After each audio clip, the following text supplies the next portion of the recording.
Today in Washington. During a talk today at the Brookings Institute in Washington, Afghanistan's President Hamid Karzai said that Afghanistan's stability could not be achieved unless Taliban sanctuaries and training grounds in Pakistan were removed, approving the remarks made by US Special Envoy to Pakistan and Afghanistan, Holbrooke, who said that no matter how economically, politically, or militarily powerful Afghanistan becomes, it will not be stable or peaceful unless the Taliban sanctuaries and training grounds in Pakistan are removed. Karzai added, quote, "The return of the Taliban is because we did not address the question of sanctuaries in time." Turning to Afghanistan's western neighbor, Karzai praised the relationship his country has with Iran.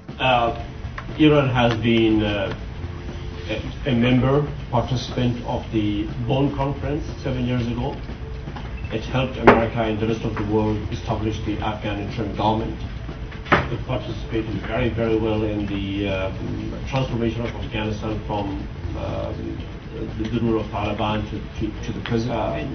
Iran has been a contributor to the stability and peace and reconstruction of Afghanistan. Iran. Regarding the U.S.-Iran differences in the region, Karzai said, quote, "We've told the Americans that Afghanistan should not be a place for rivalry between America and Iran.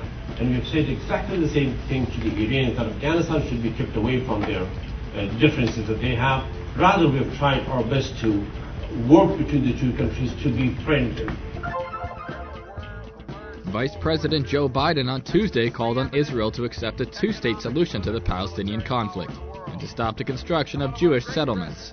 Biden also urged Arab states to make meaningful gestures towards ending the boycott of Israel.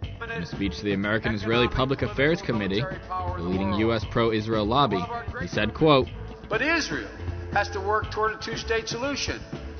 You're not going to like my saying this, but not build more settlements, dismantle existing outposts, and allow the Palestinians freedom of movement based on their first actions." Yesterday, Israel's Prime Minister Benjamin Netanyahu spoke to the conference by video link, saying he was ready to begin peace talks with the Palestinians immediately without any preconditions.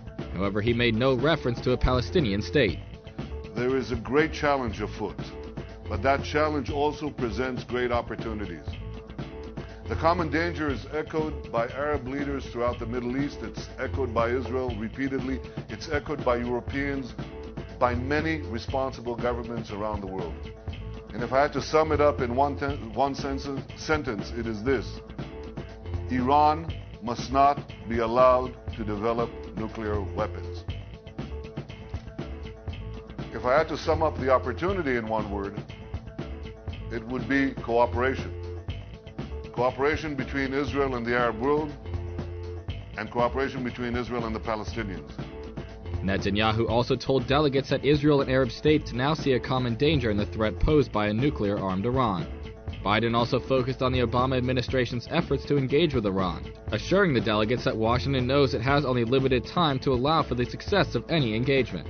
He said, quote, "A nuclear-armed Iran risks an arms race in the region that would make every country less secure." Democratic Senator John Kerry urged Arab states to start treating Israel like a normal country when he spoke to the conference moments earlier. These stories and more at TelevisionWashington.com.